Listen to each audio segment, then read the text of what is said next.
अनुराग ठाकुर जी। धन्यवाद अध्यक्ष महोदय। मैं आपका आभारी हूं कि आपने मुझे महत्वपूर्ण the public examination prevention of unfair means amendment bill 2026 पर अपनी बात रखने का अवसर दिया। मैं माननीय प्रधानमंत्री नरेंद्र मोदी जी का भी आभारी हूं, जिन्होंने खुले मन से युवाओं की बात को सुना भी और जो 2024 में बिल लाया था उसमें व्यापक सुधार करने के लिए उचित कदम भी उठाए हैं। इसके लिए मैं उनका बहुत बहुत आभार प्रकट करता हूं, धन्यवाद करता हूं। 2014 से 2026 तक आप देखिए, लंबा समय हर बार प्रधानमंत्री मोदी जी युवाओं से संवाद करते रहे, सीधा संवाद किया है। चाहे देश के युवाओं को परीक्षा पे चर्चा की बात हो, ई पाठशाला की बात हो, युवाओं के लिए नई शिक्षा नीति की बात हो। मेरे से पूर्व मेरे दो साथी सांसदों ने, बांसुरी स्वराज जी और तेजस्वी सूर्या जी ने बहुत शानदार ढंग से पूरी बात को रखा। मैं दोनों को बहुत बधाई भी देता हूं। लेकिन ये भी कहना चाहता हूं, प्रधानमंत्री मोदी जी आज युवाओं से सीधा जुड़े हुए हैं और इसीलिए आज युवा उनकी बात को सुनते भी हैं। रात को 12 बजे अगर रिकॉर्ड करके अपना संदेश वो किसी सोशल मीडिया प्लेटफॉर्म पर डालते हैं तो शायद दुनिया के किसी नेता की किसी मैसेज को इतनी बार नहीं देखा गया होगा। 400 मिलियन व्यूज एक मैसेज को देखने के। ये दिखाता है कि प्रधानमंत्री मोदी जी युवाओं में कितने लोकप्रिय हैं।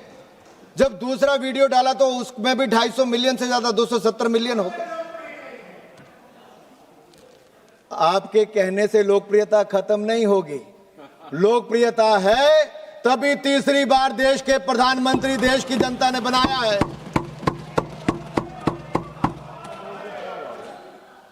और अध्यक्ष जी, सवाल यह खड़ा होता है कि आज हम सब लोग इस बात पे चर्चा क्यों कर रहे हैं?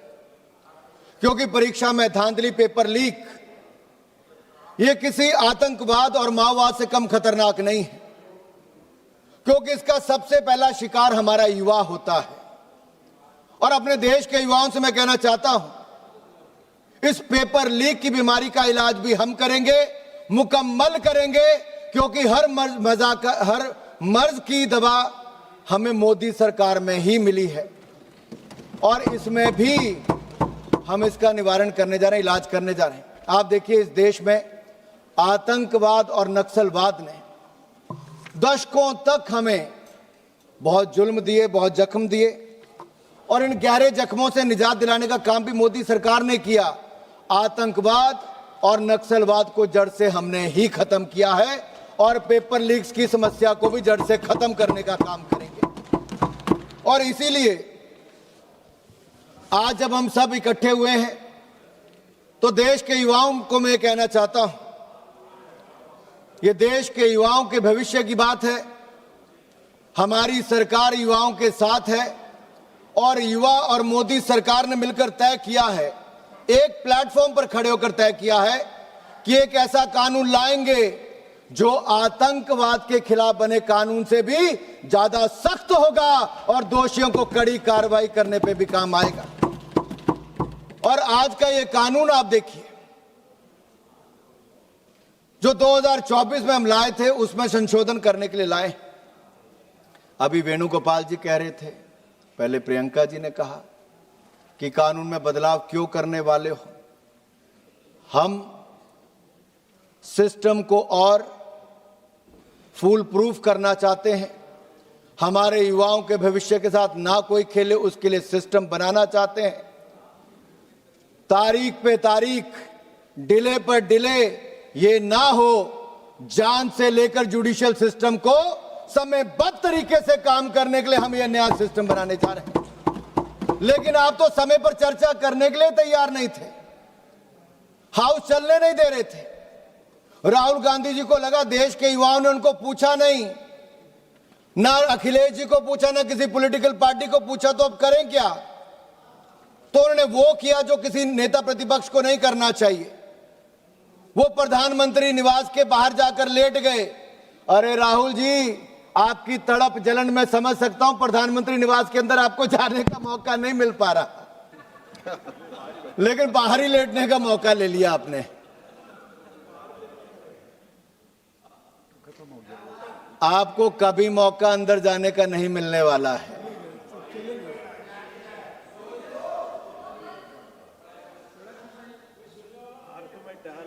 और हालत देखिए साहब क्या थी, हर तरह के प्रयास करके देख लिए, युवा उनकी बात सुनने के लिए तैयार नहीं था। लेकिन युवा ये जानता है कि जब 3 मई को नीट एग्जाम हुआ और उसके 3-4 दिन के अंदर एक खबर आ गई कि कुछ लीक जैसी हुई, तो हमारी सरकार ने 12 मई को उसको निरस्त कर दिया और मात्र 3 दिन के अंदर 15 मई को नया यानी कि री एग्जामिनेशन करने का निर्णय लिया ताकि युवाओं का 1 साल बर्बाद ना हो। यह हमारी सरकार ने निर्णय लिया। यही नहीं, हमने चंद दिनों के अंदर देश भर में 5440 से 40 से ज्यादा सेंटर्स में नीट एग्जामिनेशन को कराया। दुनिया भर के देशों में 14 सेंटर्स पे करवाया, 13 भाषाओं में करवाया और 21 जून को इसको करवा भी दिया और मात्र 45 दिनों के अंदर सारा प्रोसेस पूरा करके रिजल्ट भी निकाल दिया। यह युवाओं के प्रति हमारी प्रतिबद्धता थी। हम इनकी तरह दिखावा नहीं करते। मोदी जी ने युवाओं के हित में हर कदम उठाया, आगे भी उठाएंगे। हमारे खिलाड़ी अगर देश के लिए खेलने के लिए किसी देश में दूसरे देश में जा रहे हो तो देश के प्रधानमंत्री उनसे संवाद भी करते हैं, आने के बाद उनका अभिनंदन स्वागत भी करते हैं। आज से पहले किसी प्रधानमंत्री ने नहीं किया। इनके समय 800 करोड़ रुपए का मात्र बजट था खेलों के लिए, हमारे समय 4000 करोड़ का बजट हो गया। इनके समय मात्र 65,000 करोड़ का शिक्षा का बजट था, आज उससे दुगने से ज्यादा 1,40,000 करोड़ का बजट हमने करके दिया। प्रियंका जी, आपके उत्तर दूंगा मैं इसके बाद। किस तरह से कितनी भोली सी शक्ल बना के गुमराह करती, मंद मंद मुस्कुराती हैं, स्पीकर साहब को भी मुस्कुराने के लिए बोलती हैं, गंभीर विषय पर भी अपने पुराने जो इनकी सरकार के कुकर्म थे, जो खराब काम थे, उनको ऐसा पर्दा डालने का प्रयास करते हैं। लेकिन सर मुझे दुख इस बात का है क्योंकि देश के एक बहुत बड़े वैज्ञानिक, एक बहुत बड़े प्रोफेसर आईआईटी मद्रास के प्रोफेसर वी कामाकोटी जी के बारे में उन्होंने जो टिप्पणी की। कौन है प्रोफेसर वी कामाकोटी जी? हमारे फॉर्मर चेयरमैन है आर्टिफिशियल इंटेलिजेंस टास्क फोर्स के। आरएसएस से होने का कोई गुनाह नहीं, अगर होंगे भी तो उनको गर्व होना चाहिए इस बात का कि आरएसएस के हैं। आप भी ज्वाइन कर लीजिए, आप भी ज्वाइन कर लीजिए, थोड़े संस्कार आ जाएंगे, थोड़े संस्कार आ जाएंगे, देश के बारे में सोचना शुरू कर देंगे अगर आप आरएसएस का हो जाएंगे तो। आईआईटी मद्रास की फैकल्टी थे 2001 से 2022 तक, पीएचडी डिग्री उनकी कंप्यूटर साइंस और इंजीनियरिंग में है। आपका पूरे परिवार की डिग्रियां भी जोड़ लें तो इनके बराबर नहीं हो पाएंगी। और मैं एक बात और कह दूं, मुझे तो लगता था प्रियंका गांधी जी कुछ अच्छा कहेंगी। उन्होंने कहा ये गौमूत्र के विशेषज्ञ हैं। तो गांधी परिवार की सबसे बड़ी समस्या ये है कि वो भारत की परंपराओं को ना तो समझते हैं और ना ही समझने का प्रयास करते हैं, बल्कि उनका उपहास उड़ाते हैं। जिन पर दुनिया शोध कर रही है, कांग्रेस उन पर तंज कस रही है। देश के प्रतिष्ठित प्रेस्टिजियस जो साइंटिस्ट जो भारतीय ज्ञान परंपरा का अध्ययन करना चाह रहे हैं, कांग्रेस उनका मजाक उड़ाती है।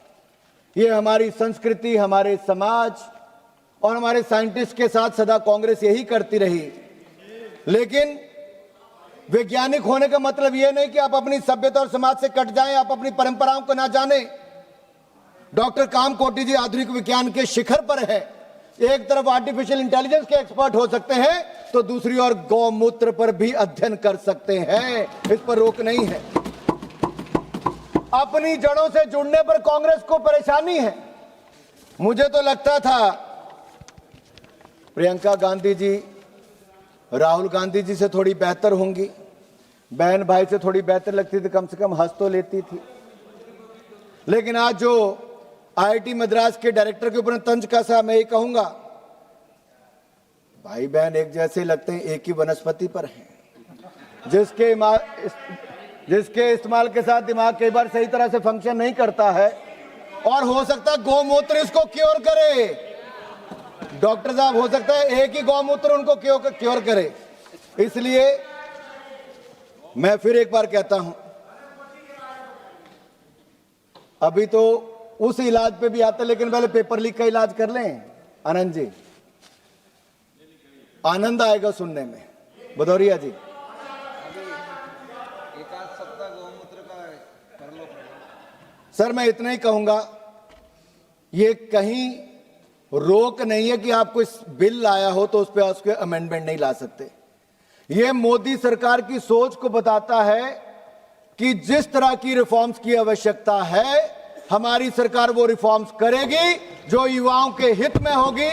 और यही नहीं, मैं ये भी कहना चाहता हूं, और आप सारे कागज पेन निकाल कर लिख लीजिए, ये जो हम नया बिल लेकर आए हैं, ये बिल, ये कानून एक नजीर होगा। This will set an example sir. और इसकी मैं पूरा उल्लेख बाद में करने वाला हूं, क्या क्या इसके लाभ होने वाले हैं। लेकिन हमने अब तक क्या क्या किया? एक तो जल्द री एग्जामिनेशन करवाया।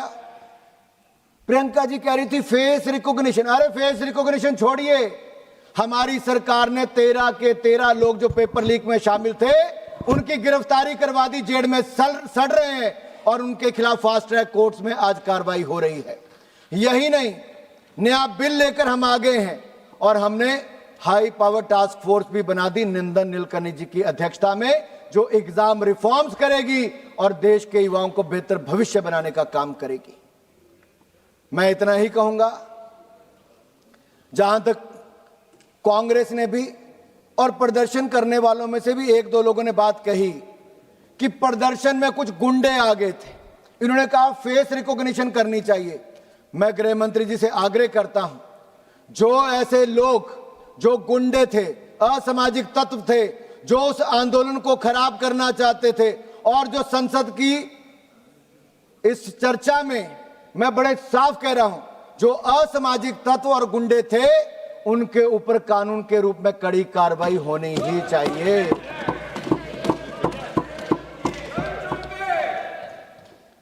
देश का युवा पेपर लीक की बात करने आया था, बेहतर सिस्टम की मांग करने आया था। वो पुलिस की गाड़ियां जलाने, पुलिस को पीटने नहीं आया था। देश का युवा नहीं कर सकता। ये मुझे ही समाजवादी पार्टी के कुछ सांसद कह रहे थे, हम गए तो हमें भी उन्होंने भगा दिया कि आप क्यों आए हो। मैंने कहा भाई आपका ट्रैक रिकॉर्ड ही ऐसा था, आपको वहां कौन लेता है। अरे आपके नेता आपके नेता अखिलेश यादव जी पे आऊंगा मैं, ठहरो जरा, बताता हूं क्या बोलते थे वो। उन युवाओं ने भी इनका मजाक उड़ाया। राहुल जी तो हिम्मत ही नहीं कर पाए उस आंदोलन में जाने की, वो बाहर जाके प्रधानमंत्री निवास के बाहर बैठ गए। लेकिन सबसे बड़ी समस्या अध्यक्ष ये हुई, खुद चले गए, समाजवादी पार्टी वालों को और बाकी इंडिया गठबंधन वालों को बुलाया ही नहीं कि महफिल अकेले लूटना चाहते थे। ये ट्रस्ट की कमी आपके गठबंधन में है, ना नेता है ना नीति, और नीयत में तो खोट पहले दिन से नजर आता है।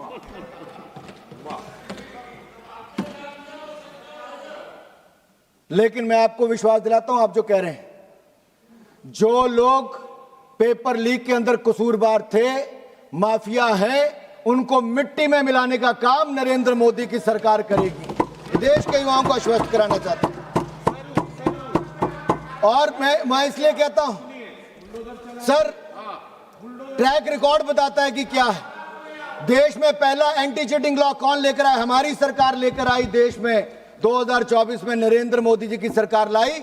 आज उसमें संशोधन करने की भी ताकत किसी ने रखी तो नरेंद्र मोदी की सरकार ही कर रही है। राज्यों में भी कल्याण सिंह जी की सरकार थी, राजनाथ सिंह जी हमारे शिक्षा मंत्री थे। उस समय हमने उत्तर प्रदेश में बेहतर शिक्षा लाने के लिए राजनाथ जी ने शानदार काम किया, एंटी चीटिंग लॉ वहां पर हम लाए। लेकिन अखिलेश यादव जी और मुलायम सिंह से जब मैं पूछना चाहता हूं, जब उस समय मुलायम जी थे, क्या भाषण देते थे? अरे भाषण सुनिए अखिलेश यादव जी का, कहते नकल तो हम सब ने की होगी, थोड़ी थोड़ी नकल तो चलती है, थोड़ी थोड़ी सब कर लेंगे तो क्या हो जाएगा, हम सत्ता में आएंगे। अखिलेश जी ने कहा तो सब चीटिंग करने वालों को छोड़ देंगे, वोट डालो सपा को।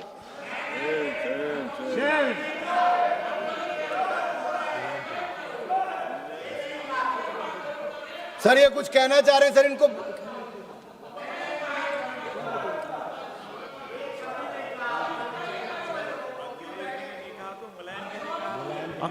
अनुराग ठाकुर जी, अनुराग ठाकुर जी सर ये बता दें अखिलेश जी ने कहा कि मुलायम जी ने कहा, सर ये बता दें अखिलेश जी ने कहा कि मुलायम जी ने कहा ईमानदार युवाओं के साथ ये कहते हैं कि बेईमानों को आगे आने दो, चीटिंग करने वालों को आगे आने दो।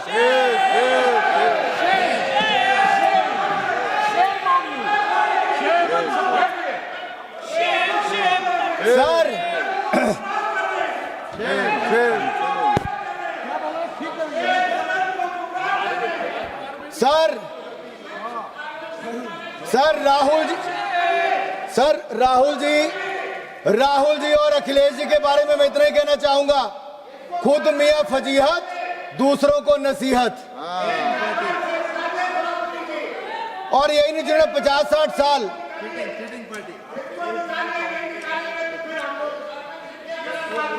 सर ये बता सकते हैं कि अखिलेश जी ने कहा, मुलायम जी ने कहा, सपा के किस नेता ने कहा?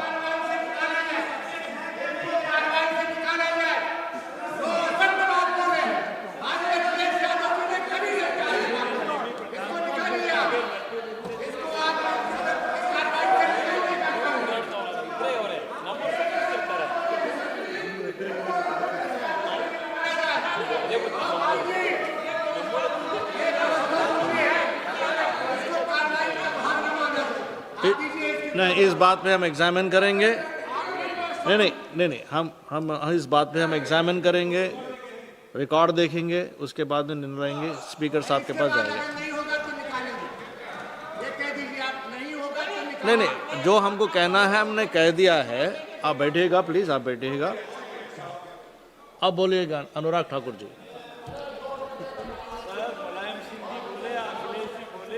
अनुराग ठाकुर जी कंटिन्यू प्लीज।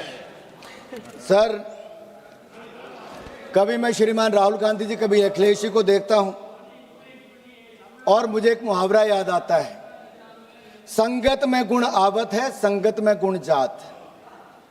अब कौन किसको क्या गुण दे रहा है, क्या ले रहा है, गुण है नहीं है, अब गुण है ये तो मैं जानता नहीं, लेकिन रिकॉर्ड जरूर बताऊंगा कि इनके समय कितने कितने लीकेज हुई और क्या क्या हुआ। एंटी कॉपिंग एक्ट को क्या समाजवादी पार्टी ने खत्म किया था कि नहीं किया था? आनंद भदौरिया जी, किया था नहीं किया था? किया था कि नहीं किया था? किया था। हाँ, आप बोले किया था, आप बोले किया था। एक मिनट, आप बोले सर किया था, आप बोले। एक मिनट। नहीं, आनंद भदौरिया जी, एक सेकंड। अनुराग ठाकुर जी, अनुराग ठाकुर जी, माननीय अनुराग ठाकुर जी, नहीं, माननीय अनुराग ठाकुर जी, आप काइंडली एड्रेस द चेयर जी, काइंडली एड्रेस द चेयर। जी सर। नहीं, आप बैठिएगा। Honourable chairman sir, honourable chairman sir,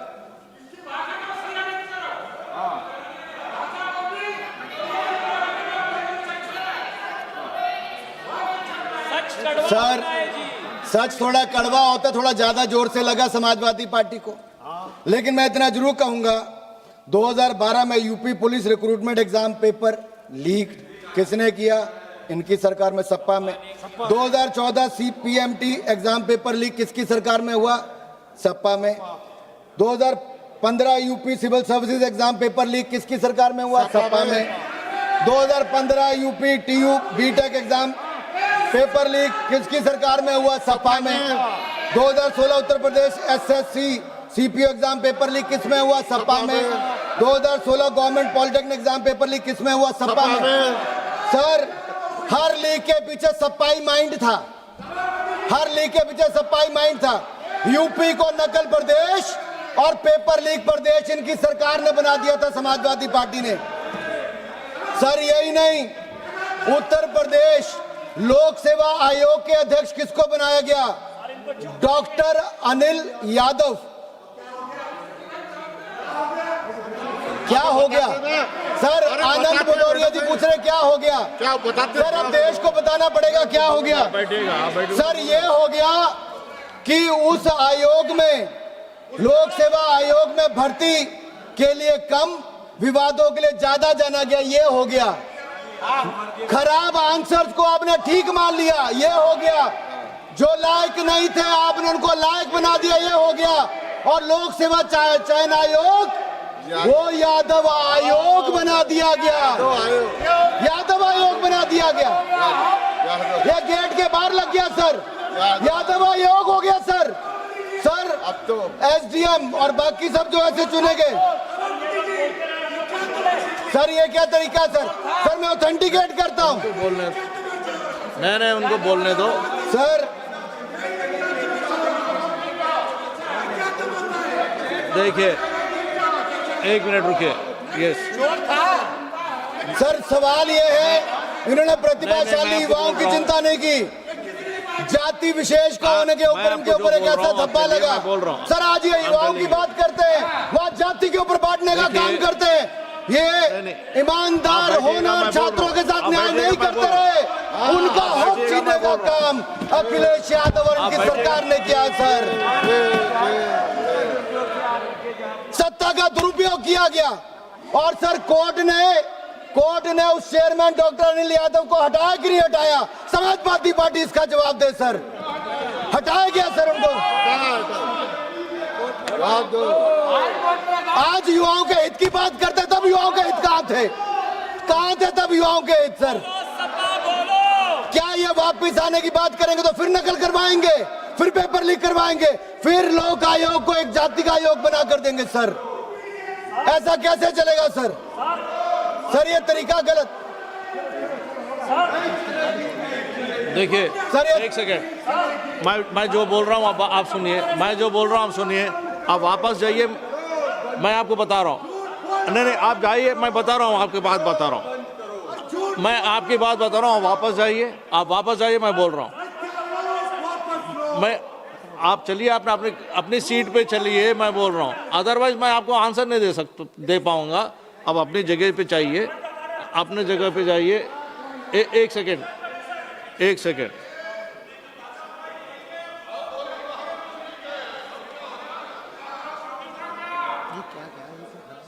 देखिए एक सेकेंड निखिलेश जी।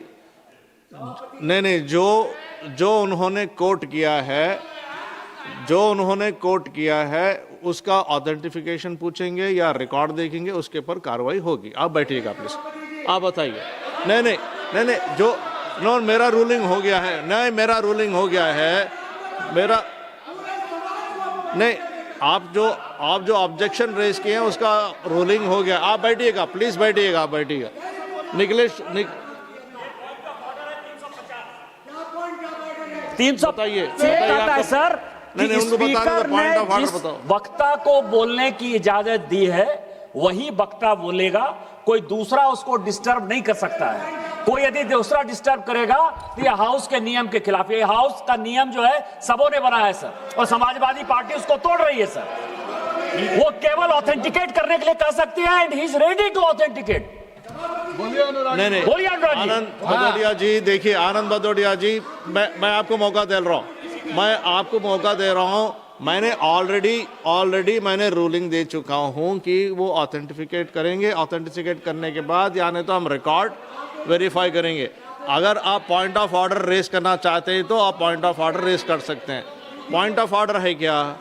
आप पॉइंट ऑफ ऑर्डर रेस कर रहे क्या? रूल नंबर नहीं होगा सर। नहीं है ना? नहीं है तो मैंने जवाब दे दिया।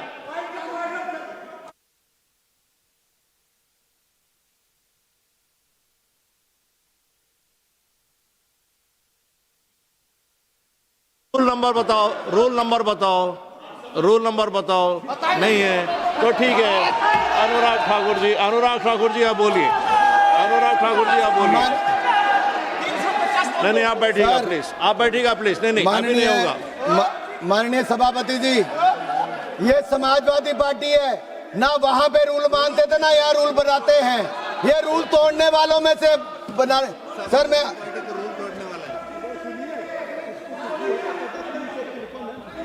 आप बोलिएगा प्लीज। माननीय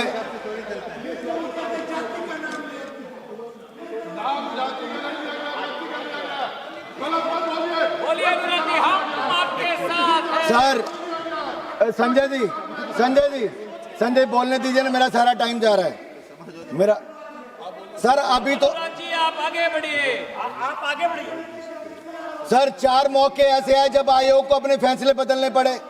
सर आयोग की ओर से गलत को सही उत्तर मान लिया गया। सर ऐसे ऐसे आरोप हैं। यही नहीं सर, सेवा आयोग ने 2012 की सारी कॉपियां जला दी सर, सारी कॉपियां जला दी। ये वेणुगोपाल जी कह रहे थे आरटीआई, अरे सपा से पूछिए आरटीआई कहां गई थी, सारी कॉपियां जला दी गई थी वहां पर। और यही नहीं सर, फाइनल रिजल्ट आने पर भी विवादों में रहे। आयोग को जाति विशेष आयोग बना दिया गया, ऐसे आरोप लगे। सर ये लाठियों की बात करते हैं। सर इलाहाबाद हाईकोर्ट के बाहर जितने युवा गए थे, सिर फटे, टांगे टूटी, मुकदमे किए गए। आज मैं पूछता हूं कहां पर है वो? इन्हीं की सरकार ने लाठियां चलाई थी सर। सर इनकी हालत तो वो है, 100 चूहे खाकर बिल्ली हज को चली। 100 पेपर लीक करवा के राहुल गांधी अखिलेश यादव आंदोलन करने चले सर। सर जिन्होंने गुलशन को उजाड़ा वह गुलशन में बाहर लाने की दुहाई दे रहे हैं। ऐसी आपकी हालत है, कौन आप पे विश्वास करेगा? सर मैं आपको अगली बात करता हूं। सर कांग्रेस पे आता हूं सर। सर ये हमें कहते हैं आप बिल क्यों लाए? सर 1986 में एजुकेशन पॉलिसी राजीव गांधी जी लेकर आए, लेकिन उस एजुकेशन पॉलिसी में था कि एक सेंट्रल एग्जामिनेशन करवाया जाएगा। सर वो सेंट्रल एग्जामिनेशन की सोच राजीव गांधी की थी, लेकिन पूरी राहुल गांधी जी, सोनिया गांधी ने भी कभी पूरी नहीं की सर। सर मैं ये पूछना चाहता हूं, एक समान परीक्षा करवाने की जो सोच थी इनकी, वो एक समान परीक्षा 1986 में सोची थी और उसके बाद उसका पर्याप्त समन्वय स्थापित नहीं हो पाया सर राज्यों के साथ। 1992 में नरसिम्हा राव जी की सरकार आई, जो कांग्रेस ने और सोनिया गांधी जी ने कभी अपनी मानी नहीं। उन्होंने भी उसके ऊपर एक्शन प्रोग्राम लाया, लेकिन वो भी पूरी तरह से कागजों पर रह गया, कभी लागू नहीं हुआ।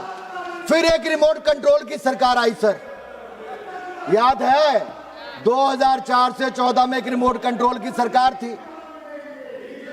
वो 7 नंबर से नहीं 10 नंबर से चलती थी, क्योंकि राजीव गांधी जी ने सोचा था सेंट्रलाइज टेस्ट हो, उसको उस सरकार ने पूरा नहीं होने दिया। जब कपिल सिब्बल जी 1 नेशन 1 टेस्ट की सोच लेकर आए, तो उस समय इन्होंने वो भी नहीं होने दिया। 2.5 साल से अधिक तक उसमें खींचतान चली और योजना अस्तित्व में नहीं आई। मूल प्रस्ताव कहीं और ज्यादा कमजोर हो गया सर इन्होंने केवल नीतियां घोषित की, परंतु राजनीतिक इच्छा शक्ति नहीं दिखाई सर, ना संस्थागत सहमति बनाई। 4 दशकों तक युवाओं को बिखरी हुई असुरक्षित परीक्षा व्यवस्था इन लोगों ने दी। सर अब मैं आता हूं पेपर लीक पर। सर इनको बिठाइए सर, ये तरीका ठीक नहीं है। एक मिनट सुनिए सर, ये तरीका ठीक नहीं है सर। सुनिए, आपके पार्टी से श्री पुष्पेंद्र सरोज जी को जब नाम हम जब लेंगे, जो आप बता सकते हैं, आपकी पार्टी से जब हम पुष्पेंद्र सरोज का नाम जब बुलाया जाएगा, तब वो अपनी बात नहीं आप नहीं please stop this cross talk. नहीं Bhadauria ji, Nishikant ji, please do not talk across the नहीं भाई, आपके अपने नेता के आगे नंबर बन के चले जाओ यार वापस। देखिए भदौरिया जी देखिए, मैं ऑथेंटिकेट करने के तैयार हूं ना सर। पुष्पेंद्र सरोज जी का नाम बुला रहे हैं, तब आप बता सकते हैं। ये कैसा संयोग? 86 हम मौका दे रहे हैं, हम मौका दे रहे हैं। यादव आयोग बना दिया सर, मैं नहीं कह रहा सर, ये पेपर में आया है। नहीं अब सर मेरा आपसे अनुरोध है सर, क्या लाठियां आज ही चली कि पहले भी चली? सर जब आवाज उठानी सर, बताया है हम लोग भी युवा मोर्चा का सर, मैं भी अध्यक्ष रहा 6-7 साल। सर 2006 में यहीं पे कांग्रेस की सरकार के खिलाफ जब प्रदर्शन किया, सर इतनी लाठियां मारी कि आज तक सबको दर्द होता है। सर 2011 में जब हम संसद घेराव करने आए, रामलीला मैदान से लेके पैदल यहां तक, यहीं पे आंसू गैस के गोले चले, यहीं पे लाठियां चली। सर 13 साल मैंने मुकदमा झेला 2011 से लेकर 2023 के अंत तक। कौन कौन थे उस मुकदमे में? दिलीप जैन राजस्थान से, कालू भाई मध्य प्रदेश से, गुरप्रीत संधू पंजाब से, मदन कुमार बिहार से, सुनील कुमार दलित बिहार से, बबलू पंडित हिमाचल से, संजीव बिहार से, सुशांत शुक्ला छत्तीसगढ़ से, रत्नेश आयंगर मध्य प्रदेश से। हमने आपको सर यही नहीं मौका सर दिया जाएगा, बैठेगा। अरे बीच में नहीं होगा, ऐसे बीच में नहीं होगा। नहीं, उनको खत्म करने दो, नहीं उनको खत्म करने दो। सर यहाँ पे एक बात आई, सर पेपर लीक, भ्रष्टाचार और तिरंगे के सम्मान के लिए हमने सब पर आंदोलन भी किए, यात्राएं भी की। सर अपने ही देश में तिरंगा झंडा फहराने के लिए हमें गिरफ्तार करके जेल में डाल दिया, लाठियां चलाई गई। सर लाल चौक पर तिरंगा झंडा फहराने के लिए 2011 में 26 जनवरी को, जहां एक और मुझे जेल में डाल दिया गया, कठुआ की जेल में। स्वर्गीय अरुण जेटली जी, स्वर्गीय सुषमा स्वराज जी को जेल में हमारे साथ डाल दिया, शांता कुमार जी पूर्व मुख्यमंत्री, उनको जेल में डाल दिया गया, अनंत कुमार जी को जेल में डाल दिया गया। केवल युवा मोर्चा ने कहा था तिरंगे का अपमान नहीं होने देंगे, जलाने नहीं देंगे, फाड़ने नहीं देंगे, तिरंगे का सम्मान करेंगे, लाल चौक पर जाके तिरंगा फहराएंगे। उसके खिलाफ इन्होंने जेल में डाला। जिस जेल में डाला सर, गुजरात के आज जो डिप्टी सीएम है हर्ष संघवी, प्रदीप सांघवी, शशिकांत पांडे, अल्पेश लिंबाचिया, सर इनको जिस जेल में कश्मीर में डाला, उसी जेल में सामने वाले कमरे में यासीन मलिक था। उसको खुली छूट मिलती थी सिगरेट पीने की, कॉफी पीने की, बाकी जाने की, और हमें कहा जाता था भद्दी भद्दी गालियां निकालकर पिटाई की जाती थी, इनके हाथ पैर तोड़ दिए गए। सर ये इनकी सरकार थी। सर ये आज युवाओं की बात करते हैं। यही नहीं सर, जब यहां पर बाहर आंदोलन हुआ, मेरे अपने हमीरपुर के नरेंद्र अत्री हो, राकेश कुमार काउंसिलर, सर उनके हाथ पैर तोड़ दिए गए। आज भी मुकदमे झेलते हैं। हरीश द्विवेदी हमारे साथ सांसद थे, उनका हो गया सर। आरपी सिंह, शिखा राय वगैरह सब इनके साथ थे। सर मैं आपको एक और कहना चाहता हूं, बिल्कुल वो तो एनकाउंटर होने वाला था। सर अब मैं सर कांग्रेस के समय जो पेपर लीक हुए, सर थोड़ा सा प्रकाश जरूर डालना चाहता हूं। सर 2004 में CBSE all India PMT paper leak सरकार किसकी थी? कांग्रेस की। 2006 CBSE class 12 accountancy paper leak सरकार किसकी थी? कांग्रेस की। 2006 AIIMS post graduate MBBS paper leak सरकार किसकी थी? कांग्रेस की। 2007 AIEEE paper leak all India engineering paper leak सरकार किसकी थी? कांग्रेस की। 2007 CBSE class 12 accountancy paper leak सरकार किसकी थी? कांग्रेस की। 2007 आईसीआई सीपीटी पेपर लीक सरकार किसकी थी? कांग्रेस की। 2008 पीएमटी पेपर लीक सरकार किसकी थी? कांग्रेस की। 2009 common law admission test paper leak सरकार किसकी थी? कांग्रेस की। 2009 railway recruitment board paper leak सरकार किसकी थी? कांग्रेस की। 2009 हरियाणा पेपर लीक सरकार किसकी थी? कांग्रेस की। 2011 एआईई पेपर लीक सरकार किसकी थी? कांग्रेस की। 2012 एम्स एमबीबीएस पेपर लीक सरकार किसकी थी? कांग्रेस की। 2012 JK medical entrance exam paper leak सरकार किसकी थी? कांग्रेस की। 2012 Mumbai university exam paper leak सरकार किसकी थी? कांग्रेस की। 2012 railway group D paper leak सरकार किसकी थी? कांग्रेस की। 2013 Maharashtra high secondary certificate exam paper leak सरकार किसकी थी? कांग्रेस की। 2013 Rajasthan administrative services paper leak सरकार किसकी थी? कांग्रेस की। 2013 कर्नाटका पीयूसी पेपर लीक सरकार किसकी थी? कांग्रेस की। 2013 एसएससी सीजीएल पेपर लीक सरकार किसकी थी? कांग्रेस की। 2014 CBSE class 12 economics paper leak सरकार किसकी थी? कांग्रेस की। 2014 CBSE class 10 math paper leak सरकार किसकी थी? कांग्रेस की। REET exam leak 2021 paper leak सरकार किसकी थी? कांग्रेस की। 2022 जेएसएससी सीजीएल पेपर लीक सरकार किसकी थी? कांग्रेस बड़ा की। है तो आप ले कर दीजिएगा। क्या सर? सर अभी तो सर कितने पन्ने सर पड़ेंगे अभी तो मैं आप ले कर दीजिए। सर अभी मैं केंद्र का बता रहा हूं। अभी मैं राजस्थान की बात करूं तो 5 साल में 19 एग्जाम हुए, जिनमें से 17 पेपर लीक हुए। 17 पेपर लीक हुए। पढ़ा दूं सर, गिनवा दूं? नहीं, आप कंक्लूड कीजिएगा प्लीज। नहीं सर, गिनवाना तो पड़ेगा सर, रिकॉर्ड पे आ जाए। नहीं, आप नंबर बोल दीजिए, संख्या बोल दीजिए और आगे चलिए। अरे sir, she wants to, you don't believe it, I am authenticating it.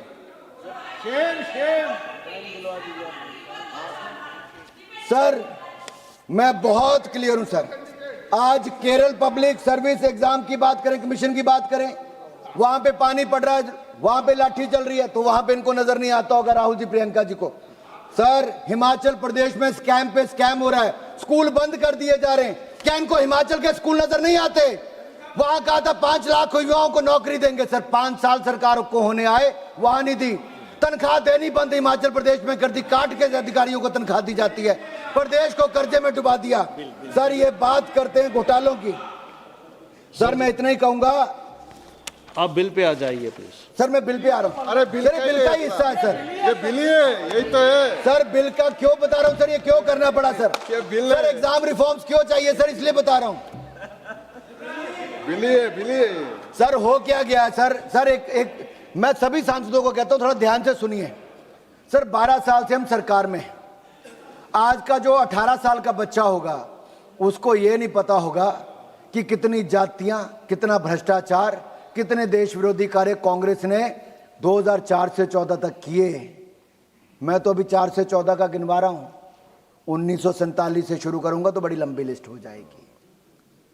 इसलिए गिनवा रहा हूं कि 18 साल वाले को तो सिर्फ आज 12 साल नजर आते हैं, उससे पिछले वाले क्यों होंगे? सर एक प्रश्न सबके सामने है सर हम आज हम फेलियर की बात करते हैं। सर मेरा एक सवाल यह भी है, क्या हमने शिक्षा व्यवस्था में कुछ ऐसे बदलाव किए जिसमें बच्चों को इस एग्जाम के आने से पहले फेलियर कभी नजर नहीं आता? पहले उनको 5वीं में, 8वीं में, 10वीं में जिस तरह से एक एग्जाम का प्रेशर आता था, बोलते थे कमियां हैं इसको ठीक कर लो, अब वो इस एग्जाम से पहले वो तो प्रेशर आता ही नहीं है। नीट के पहले वो तो कांग्रेस खानदान ये सर एक सोचने वाली बात है। हम उसको 12वीं तक जाने देते, फिर कहते अब सोचो क्या होगा। क्या उससे पहले जो चेक बैलेंस थे वो बेहतर था कि नहीं था? आज उस पर एक बार जरूर सोचना चाहिए। सर एक जो आपने कहा सर एनटीए क्या है सर पहले क्या था, सीबीएसई एग्जाम कराता था 1980 से लेकर 2017 तक, और 15% सीटें सरकारी कोटे की उसको देश भर में मिलती थी, बाकी राज्य अपने एग्जाम करवाते थे। ये तमिलनाडु के कुछ लोग भी, हमारे मित्र सांसद कहते कि नहीं मत करवाइए सेंट्रल एग्जाम, क्योंकि सबको इंटरेस्ट, हमें पता है सबके क्या क्या थे। मैनेजमेंट कोटा जो संजय जी ने कहा, सर हमें मैनेजमेंट कोटे में इंटरेस्ट है कि यूथ के कोटे में, युवाओं के कोटे में इंटरेस्ट है, उनके भविष्य में इंटरेस्ट है? नरेंद्र मोदी जी ने आपके मैनेजमेंट कोटे में इंटरेस्ट नहीं रखा, युवाओं के भविष्य का इंटरेस्ट देखा है। अलग अलग राज्य में जाकर टेस्ट देने पड़ते, अलग अलग तरीकों में जाकर देने पड़ते थे। सर एनटीए को बनाया गया, उनकी क्षमता को भी बढ़ाया गया। 2024 में जब 22 जून को इसरो चेयरमैन डॉक्टर राधाकृष्णन जी की अध्यक्षता में कमेटी बनी, तो उसने क्या कहा सर? उसने 21 अक्टूबर को अपनी रिपोर्ट दी। उन्होंने कहा डीजी अपॉइंट करिए सेक्रेटरी के लेवल पे गवर्नमेंट ऑफ इंडिया के, 2 एडीजी करिए, 16 नई पोस्ट डायरेक्टर और ज्वाइंट डायरेक्टर की करिए। हमने की सर। उन्होंने कहा सेंटर्स को बढ़ाइए, हमने कितने बढ़ाए सर? 2019 से 2026 के बीच में नीट आयोजित करने वाले जो करते हैं, टेस्ट करते हैं, उनके सेंटर 154 से बढ़ाकर 550 सेंटर हमने कर दिए सर। हमने परीक्षा केंद्र जो है, ये शहर इतने कर दिए, 154 से 550 शहरों में आज टेस्ट होते हैं। सेंटर्स 2546 से बढ़ाकर 5440 सेंटर, दुगने से ज्यादा कर दिए। आज सरकारी संस्थानों में 99% परीक्षण केंद्र है सर। यही नहीं सर हमने ये जो री एग्जामिनेशन किया, ये फुल प्रूफ कैसे था? जयप्रकाश जी जरा ध्यान से सुनिए।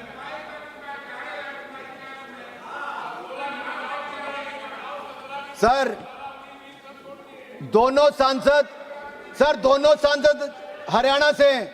मैं दोनों सांसदों से पूछता हूं, अपने दिल पर हाथ रख के बोलना, 10 साल जब आपकी सरकार थी, खर्ची और पर्ची की सरकार थी सर, खर्ची और पर्ची, क्या खर्चा करो या पर्ची पर लिखकर आता था?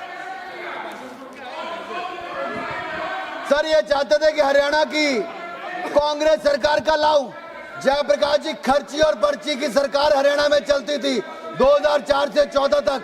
युवाओं ने आपको बाहर रखा है सर इनको बिठाइए सर, मेरे 3 मिनट और हैं सर।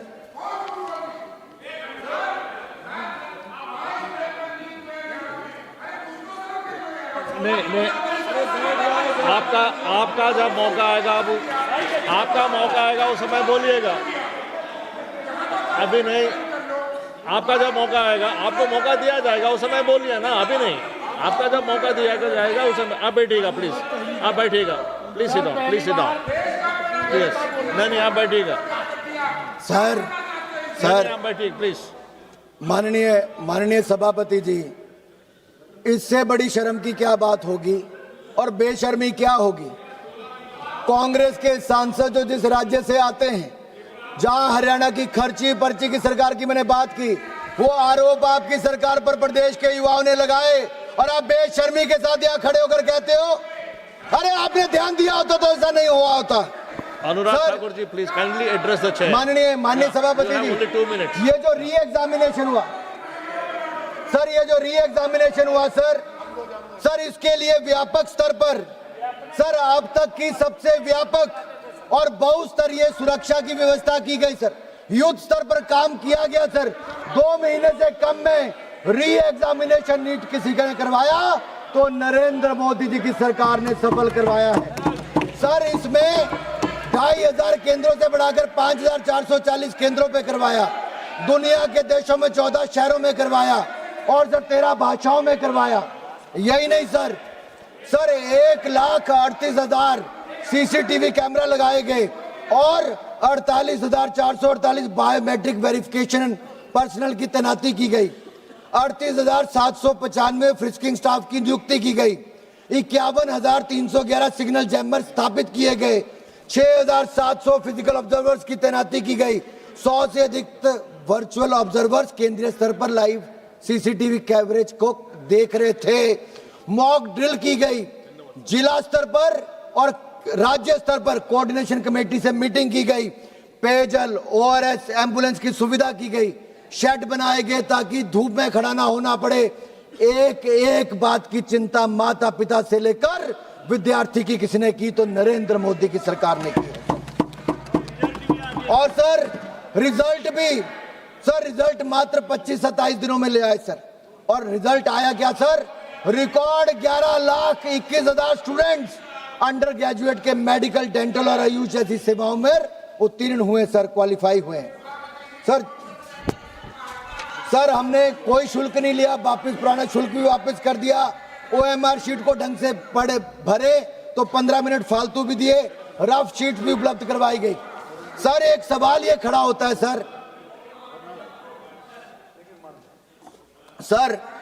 एग्जाम रिफॉर्म्स पे तो Nandan please conclude sir, kindly conclude. Sir, I'll take last 3 minutes, but please tell them not to disturb, sir. Sir, I'll take 1.5 minutes on the bill. What are the provisions of the bill, and also what is the education reforms under the Modi government, sir? Just 3 minutes, sir. Okay. Meanwhile, sir, इनको बोलिए टोके ना, sir. Just 1 second. Honorable Minister would like to make any announcement. Arjun, आप बोलना चाह रहे हैं? हाँ.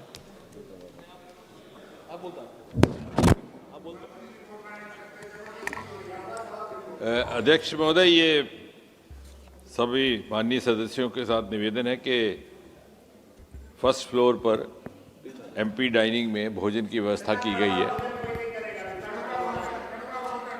वो जिसको भूख लगी है वो करे, जो अगर आप भूखे नहीं है तो नहीं भी करे, उसमें कोई दिक्कत नहीं है, अपनी पाचन क्रिया के हिसाब से। लेकिन हमारी तरफ से क्योंकि एक ऐसे सुझाव आया था कि चूंकि देर तक बैठना है तो उसकी व्यवस्था विभाग की ओर से ऊपर कर दी। धन्यवाद sir. Last 2 minutes, kindly conclude. माननीय सभापति जी, इस बिल में अगर कोई व्यक्ति अपराधी है तो उसको सजा बढ़ाकर 5 से 10 साल कर दी, 10 लाख का जुर्माने से बढ़ा के 50 लाख का कर दिया। सर्विस प्रोवाइडर का सर 5 करोड़ रुपया उसको जुर्माना और डिपार्टमेंट 8 साल तक कर दी। ऑर्गेनाइज क्राइम में कोई होगा तो उसको जुर्माना 10 करोड़ का लगेगा और उसको सजा भी 7 साल की सर। और स्पेशल टास्क फोर्स का गठन का भी इसमें प्रावधान किया गया है। जांच को मात्र 2 महीने में पूरा करना होगा और special task force, special court भी बनाए जाएंगे। चार्जशीट के 3 महीने के अंदर मामला निपटाया जाएगा। हाई कोर्ट में भी डबल बेंच होगी सर और 3 महीने में निपटाने का काम किया है सर। इससे दिखाता है कि कैसे तारीख पे तारीख नहीं होगी और जल्द न्याय मिल पाएगा। नकल का नेटवर्क टूटेगा, मेहनत का भारत जीतेगा, दलालों का खेल रुकेगा, प्रतिभा का भविष्य बनेगा। सर, पंजाब में जो आम आदमी पार्टी की सरकार है सर, 5 ऐसे सर घोटाले देखिए, पीपीएससी नायब तहसीलदार recruitment scam, Punjab state teacher eligibility scam, PSCB class 12 board English examination scam, PPSC agriculture development officer scam, PPSCB group B officer combined exam, pharmacy officer hi-tech cheating है। Sir, ये इतने 5 लाख लोगों को सीधा पंजाब में नुकसान हुआ। ये स्कैम, चीटिंग के मामले, पेपर लीक के मामले ये पंजाब के आए सर, और ये बेशर्मी के साथ उनके साथ जाकर बैठे थे। सर, मैं एक बात कहना चाहता हूं सर, अगर आप देखेंगे सर, प्रियंका जी कह रही थी मेडिकल कॉलेज बढ़ाने चाहिए। सर, मेडिकल कॉलेज कांग्रेस की सरकार में 60 साल में 387 बने, आज वो बढ़कर 844 हो गए, दुगने से ज्यादा 844। एमबीबीएस की सीटें 51,348 थी, वो आज 1,39,490 हो गई। मेडिकल पीजी की सीटें 31,190 थी, आज वो बढ़कर 86,360 हो गए। 16 आईआईटी थे 23 हो गए, आईआईएम 13 थे 21 हो गए, ट्रिपल आईटी 9 थे 25 हो गए, 7 एम्स थे आज 21 हो गए। हायर एजुकेशन इंस्टीट्यूशन 51,000 थे, आज वो 70,000 हो गए। यूनिवर्सिटी 760 थी, आज 1,338 हो गई। और टोटल एनरोलमेंट बढ़कर 4 करोड़ 50 लाख हो गई, 31% वृद्धि हुई। यही नहीं, ग्रॉस एनरोलमेंट रेशो 30% हो गई और महिलाओं की 31.2% हो गई। सर, एससी एसटी 70% और 100% इनकी हो गई। सर, मैं कुल मिलाकर ये कहना चाहता हूं, मोदी सरकार ने एजुकेशन रिफॉर्म्स भी लाए, एग्जाम रिफॉर्म्स भी लगाए। आज युवाओं का भविष्य सुरक्षित करने के लिए, सुनहरा करने के लिए आज एक ऐसा बिल लाए हैं। पेपर लीक पर प्रहार करेंगे और माफिया को दबाएंगे और युवाओं को उज्जवल भविष्य बनाएंगे। आप सब अवै தலைவர் அவர்களே, नंबर क्या है? आप कौन सा रूल नंबर बोल रहे हैं? 352। ठीक है, हम देख रहे हैं। हाँ, बोलिए क्या है, बोलिए। आ गया। सभापति जी, जिस तरीके से अभी माननीय सदस्य ने हमारे नेता आदरणीय राष्ट्रीय अध्यक्ष जी के प्रति जिस तरीके से मिथ्या आरोप लगाया है, आप रूल पढ़िए प्लीज। रूल पढ़ रहे हैं सभापति जी। 352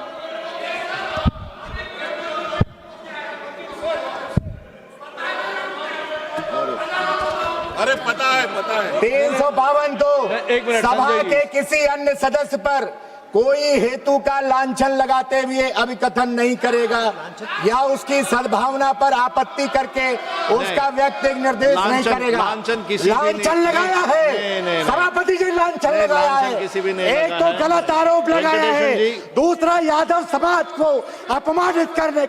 मैं ऑलरेडी रूलिंग दे चुका हूं इसमें। वेंकटेशन जी, नहीं, आप बैठिएगा, वेंकटेशन जी। सर, अवै नहीं, सर, अवै தலைவர் அவர்களே, नहीं साइलेंट। हेलो